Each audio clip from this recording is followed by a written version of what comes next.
সাংবাদিক বৈঠকে সাংবাদিকদের মুখোমুখি রয়েছেন অর্জুন সিং। গতকালে কিন্তু টিকিট তাকে দেওয়া হয়নি, দলের তরফে এবং তা নিয়ে ক্ষোভ প্রকাশ করেছেন। আজ কি বলেন, নজর থাকবে সেটাকে দেখুন। বিজেপি প্রধানমন্ত্রী যখন দলের নেতাদের সঙ্গে কথা বলতেন বা এমপিদের সঙ্গে মিটিং করতেন, ওখানে একটা জিনিস শেখানো কি কোন লোকের সঙ্গে সম্পর্ক খারাপ করতেন, কাউকে গালাগালি না দিতে। তো আমি মনে করি কি আমি একটা হিউম্যান বিং হিসাবে আমার কাউকে, আমি এখনো বলছি, কাউকে আমার গালাগালি করার অধিকার নেই। আমি যথেষ্ট সম্মান করি আমাদের লিডারদেরকে, যারা দীর্ঘদিন ধরে লড়াই করে লিডার আছেন আমার, তাদেরকে আমি সবাইকে সম্মান করি। আমি কারো বিরুদ্ধে কোনো কথা পার্সোনাল লেভেলে আমার কোনো বলার অধিকার।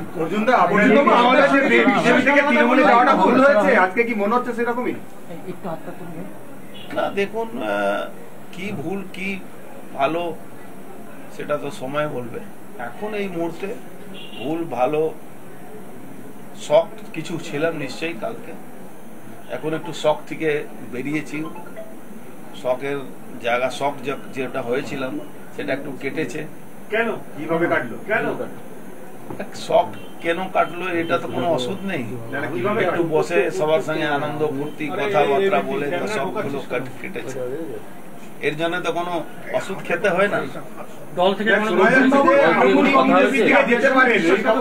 একজন একজন কথা বলুন। শোনা যাচ্ছে আপনি বিজেপির দিকে যেতে পারেন, আবার পুনরায় ফিরতে পারেন বিজেপি। দেখুন, আমি শোনার কথা বা এর কথার উপরে আমি করি না, বিশ্বাস করি না। আমি এইটুকু জানি কি আমিও একজন মানুষ, আমারও সেন্স আছে, আমারও দুটো চোখ আছে, দুটো কান আছে, একটা নাক আছে, একটা মুখ আছে, আমারও সব বোঝা শক্তি আছে। তো সেই শক্তি নিয়েই আমাকে কাজ করতে হয়। অর্জুনদা, গতকাল থেকে আজ অব্দি আপনার সঙ্গে বিজেপির কোন নেতৃত্ব তাদের সঙ্গে কথা হয়েছে? না, আমার সঙ্গে এরকম কোনো কথা হয়নি। কোনো কথা হলে আপনাকে লুকানো আমার কোনো ব্যাপার ছিল না, কিন্তু আমার সঙ্গে কারো কথা হয়নি। দেখুন, কালকে আমি যা বলার বলে দিয়েছি, আজকে নতুন ভাবে আমি কিছু বলতে চাইছি না। দাদা, দলের কথা আপনি স্যাটিসফাইড? দল যে বললো, দেখুন, স্যাটিসফাইড আনস্যাটিসফাইড তো পরে কথা, এখন এই মুহূর্তে আমার কিছু বলার নেই। পার্থভূমির সঙ্গে আজকে টাইম করেছিল, কিন্তু আজকে বিজি আছে, তো হয়তো কালকে আমার সঙ্গে কি বলেছে আমার বাড়িতে এসে কথা বলবে, চায় খাবে, গল্প করবো। আমরা তো পুরনো বন্ধু না। কি আপনার স্ট্র্যাটেজি কি হবে এই নির্বাচনে? আচ্ছা, অদ্ভুত কথা, আমার স্ট্র্যাটেজি আপনাকে বলবো কেন? আপনি তো সিটিং এমপি, আপনি কি ভোটে এবার প্রতিদ্বন্দ্বিতা করবেন? সেটা কোন রাজনৈতিক দল? না, সিটিং এমপি আছি, তাই তো পার্থভূমিক আমার কাছে আছে যে লড়াই করবে, সে সিটিং এমপি কাছে আসবে, চায় খাবো। আমরা বহুদিন ধরে আমার এখানে আসিনি, কেন বড় নেতা হয়ে গেছে, তো এখন আসবে, কালকে কথা বলবো, একটু পুরনো গল্পগুলো হবে। पश्चिम बंगाल में हिंदी भाषा भाषी क्या आप सबसे बड़े नेता है यहाँ पर? क्या हिंदी यहाँ देखो, बंगाल में हिंदी और उर्दू और बांग्ला भाषी वाला बात आप बोल के बिना मतलब का वो सब फालतू वाला काम मत कीजिए।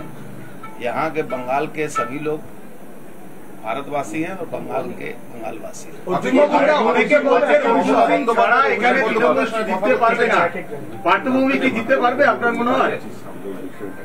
না, কে যদি এই কথা কেউ বলে থাকে তাহলে ভাই আমি তো তাকে ধন্যবাদ জানাবো কি ও এটা বুঝতে পেরেছে। কি বুঝতে পেরেছে? এই যেটা বললো, মানে আপনি ছাড়া তৃণমূল বেরোনো মুশকিল। না, আপনি ক্যান্ডিডেট না, এটা তো তুমি বলছো ভাই, আমি তো বলছি না। আজকে থেকেই পার্থভূমি প্রচারে নেমে গেছেন, আমডাঙ্গায় গেছেন এবং সভা করেছেন কিছু রাস্তায়। আমার তো উচিত তো, মানে আমার মনে হচ্ছে তো কালকেই নেমে যাওয়া উচিত ছিল, একটু 12 ঘন্টা লস করেছে। आप क्या प्रचार में जाएंगे? अरे अभी नहीं, अगर प्रचार में मुझे बुलाएगा पार्टी तो मुझे जाना ही चाहिए। কি ভূমিকা হবে আপনার এই লোকসভা নির্বাচনে? भूमिका क्या है? भूमिका तो एक राजनेता जो होता है उसको राजनीति करने के लिए सब भूमिका तो करना ही पड़ता है ये चुनाव পুরো দায়িত্ব কি দিল আপনাকে কালকের পর থেকে যে ভোট দেখাই হলো না তো দায়িত্ব কি করে দেয়? দলের তরফ থেকে কিছু বলেছে? শুভেন্দু অধিকারী বলছেন আপনি তৃণমূলে ফিরে আসার পর কোনো বিজেপির উপর অত্যাচার করেননি এবং নিজের ছেলেকেও তৃণমূলে আনার চেষ্টা করেননি, আপনার পক্ষে কথা বলেছেন। এটা না, আমি তো বললাম আমি কোনো এই ধরনের কাজের পক্ষপাতী না। আমি কারো উপরে অত্যাচার হোক, কোন উপরে গন্ডগোল হোক, এইটা আমি পক্ষপাতী না। আচ্ছা, বিজেপি ছাড়া কি অন্য কোনো দল আপনার কাছে আপনার সঙ্গে যোগাযোগ করেছিল প্রার্থী হওয়ার জন্য বা দলে যোগদান করার জন্য? আমি তো বললাম কেউ আমার সঙ্গে এরকম এই ব্যাপারে কোনো যোগাযোগ করে। অর্জুনবাবু, একটা বিষয় দেখা যাচ্ছে তৃণমূল কংগ্রেসের যে প্রার্থী ঘোষণা করা হয়েছে তার মধ্যে কেউ কেউ প্রার্থী হয়েই বলছেন যে সন্দেশখালীতে যে অভিযোগ আসছে সেটা বিজেপির চক্রান্ত। নতুন প্রার্থী যারা, দেখুন আমি অথরাইজ নয় এই সন্দেশখালীর ব্যাপারে কোনো কথা বলা, বুঝলেন? আপনি দলে ফিরে আসার সময় দলের নানা রকম কাজকর্মের প্রতিবাদ করেছিলেন, তার জন্য কি আপনি কোপে পড়লেন, কি মনে হয়? আমি সেটা বলতে পারবো না কিসের জন্য হয়েছে। হয়তো দল এটা বুঝেছে কি আমার থেকে বেশি সক্ষম লোক আছে সেই বলছে। পাপ্পু সিং গ্রেপ্তার হলো, তারপরে আপনি চুপ ছিলেন, সুব্রত বক্সির কথাতে আপনি কোন রকম মন্তব্য করছিলেন না, সাবধানী ছিলেন। আমি এখনো মন্তব্য করছি না। পর্যন্ত একটা প্রশ্ন, 2019 সালেও আপনাকে টিকিট দেওয়া হবে বলে বলা হয়েছিল, তারপর লাস্ট মুহূর্তে আপনার নাম প্রার্থী তালিকায় দেখা গেল না। আবার 2024-এও একদম আপনাকে টিকিট দেওয়া হবে বলে নিয়ে যাওয়া হয়েছিল, কিন্তু শেষ মুহূর্তে আপনার নাম প্রার্থী তালিকায় নেই। এই যে দুটো লোকসভায় বারবার টিকিট দেওয়া হবে বলে টিকিট দেওয়া হচ্ছে না, এই যে দলের অবস্থান আপনার প্রতি, এটা নিয়ে আপনি কি মনে করেন? এটা একটা দুঃখজনক ঘটনা, এটা একটা দুঃখজনক ঘটনা আমার জন্য। মানে দল কি মনে করছে আপনার প্রয়োজন নেই? এটা তো দল বলতে পারবে, আমি কি করবো? অর্জুনদা, যেখানে জগদ্দল বিধায়ক সোমনাথ সাহেব এবং বীজপুর বিধায়ক সুবোধ অধিকারী মুখ্যমন্ত্রীকে চিঠি দিচ্ছেন যাতে আপনাকে টিকিট না দেওয়া হয়, তারই ফলশ্রুতি হিসাবে আপনাকে টিকিট দেওয়া হলো না? জানি না, যদি ওদের চিঠি দেওয়ার জন্য আমার টিকিট পাইনি তাহলে এটা হতে পারে। এগুলো নিয়ে কি আপনাকে দলের শীর্ষ নেতৃত্ব জানিয়েছিল কিছু? আপনার বিরুদ্ধে এই অভিযোগ আসছে। অভিযোগ তো আপনাদের মাধ্যমেই আসছিল, তো কারো জানানো তো দরকার নেই।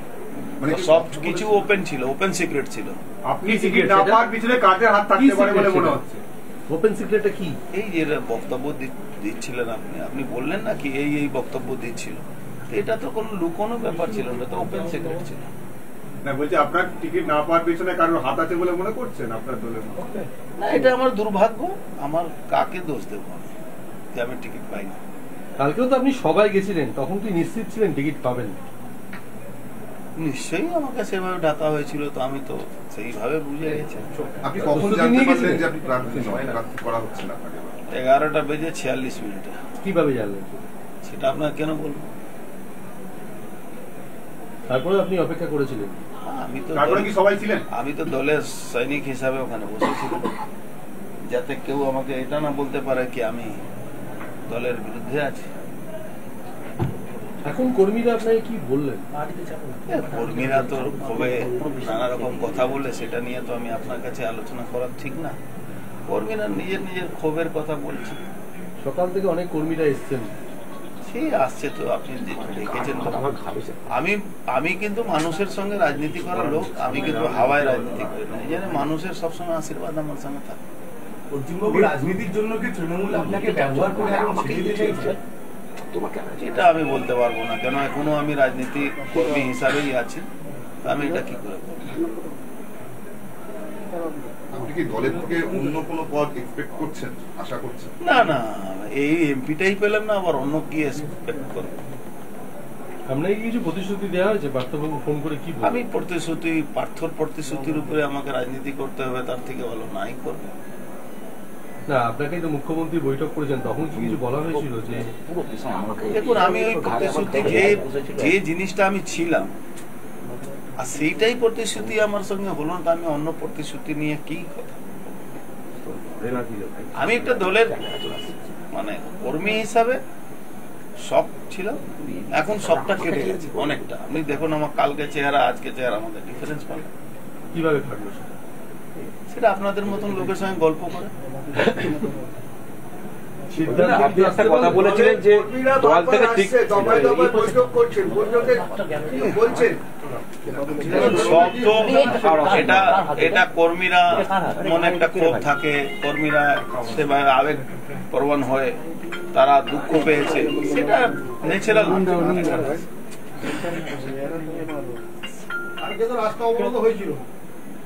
সেটা একটা কর্মীদের ইচ্ছার বহিঃপ্রকাশ ছিল। কর্মীদেরকে বললাম শান্ত থাকো, সুস্থ থাকো, এনজয় করো। আরে ভোটটা তো এনজয়ের ব্যাপার আছে। নির্দিষ্ট আপনার কাছে একটা প্রশ্ন, বিজেপি ছেড়ে তৃণমূলে আসা আপনার কি মনে হয় ভুল হয়েছিল আজকে দিনে দাঁড়িয়ে? সেটা কিছুটা ভুল তো হয়েছে। আমাকে ওই যোগ্য মনে করা হলো না, ভুল তখন কি প্রতিশ্রুতি দেওয়া হয়েছিল? এই কি কথাকে কেন বারবার বলছি অত্যন্ত আপনি একটা কথা বলেছেন, দল টিকিট দিলেও দলের হয়ে কাজ করবো, না দিলেও দলের হয়ে কাজ করবো। এখন পর্যন্ত করছি ভাই, সকাল থেকে দুদিন ধরে যখন থেকে হয়েছে তখন থেকে লোকগুলোকে এটাই বুঝাচ্ছি। আমি তো পার্থ ভৌমিক আমার কাছে আসবে, আমি ওকে ওয়েলকাম করেছি কি হ্যাঁ আসো বসে কথা বলতে, এটা তো আমি করছি। তো আর কোথায় কোথায় যাবেন? পার্থ ভৌমিক বিক্ষুব্ধদের বাড়িতে যাবেন? হ্যাঁ দিয়েছি। কার কার বাড়ি যাবে সেটা পার্থ ভৌমিক বলতে পারবে, আমি কি করে বলবো? আমাকে বলেছে আমার পুরনো বন্ধু আছে, আমার কাছে আসতেই পারে, যদি ভোটার হিসাবেও আসতে পারে। আমি তো এখানকার দলের কর্মীদের সঙ্গে কথা বলি, কি মনে হলো কর্মীদেরও মনোবল ভেঙে গেছে? কষ্ট পেয়েছে। মনোবল কেন কর্মীরা ভাঙে? কর্মীরা তো এসে টানাচ্ছে, ওদের মনোবল ভাঙে না, একটু কষ্ট পেয়েছে। অর্জুনদা কি নির্দল হয়ে দাঁড়াতে পারে? না না, মাথা খারাপ আছে। উইদাউট টিকিট আমি যাই না কোথাও, আমি সবসময় টিকিট কেটে যাই। अर्जुन सिंह जी के अलावा के बगैर क्या बैरकपुर जीतना संभव है?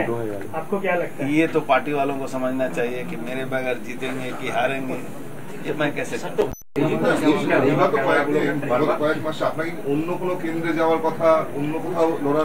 দেখুন, আমার 50 বছরের রাজনৈতিক জীবন আছে এখানে, যে আমার পরিবারের, আমি অন্য জায়গা কেন কোনো কথা মানে করবো? আমি ওসব নিয়ে বিশ্বাসও করি না। প্রপোজাল দেওয়া হয়েছিল, এইসব নিয়ে আলোচনা করাও ঠিক না। আমাকে প্রপোজাল কে দেবে না দেবে, আর প্রপোজাল আমি শুনবো না শুনবো, এটা ঠিক না।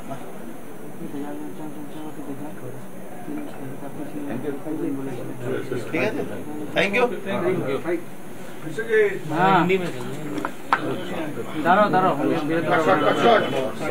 আপনারা পরিষ্কার শুনলেন যে অর্জুন সিং তিনি বলছেন যে বিজেপি থেকে তৃণমূলে আসা কিছুটা ভুল হয়েছিল, অর্থাৎ তিনি কি কোথাও কি অনুতপ্ত বিজেপি থেকে তৃণমূলে আসা এবং সেখানে টিকিটটা পাওয়া? কারণ তিনি পরিষ্কার বলছেন যে মঞ্চে উপস্থিত ছিলেন তবে পেলেন না টিকিট, এবং তার মনের মধ্যে যে ক্ষোভ রয়েছে সেটাও কিন্তু একবারে প্রকাশ পেল। ব্যারাকপুর লোকসভা কেন্দ্রে লক্ষ্যভ্রষ্ট অর্জুন, আর সেখানে লক্ষ্যভেদ দেখা গেল পার্থর। একজন অর্জুন সিং ব্যারাকপুরের সাংসদ, দ্বিতীয়জন হচ্ছেন পার্থ ভৌমিক, যিনি টিকিট পেয়েছেন তিনি নৈহাটির বিধায়ক। আর এবার যিনি তৃণমূলের টিকিটে ব্যারাকপুরের সাংসদ হওয়ার লক্ষ্যে লড়বেন, অর্থাৎ পার্থ ভৌমিক, তাকে দলের তরফ থেকে বেছে নেওয়া হয়েছে, আর অর্জুন সিংকে বেছে নেওয়া হলো না। ক্ষোভ প্রকাশ তো করলেন, একই সঙ্গে বলেন বিজেপি থেকে তৃণমূলে আসা কিছুটা ভুল হয়েছে।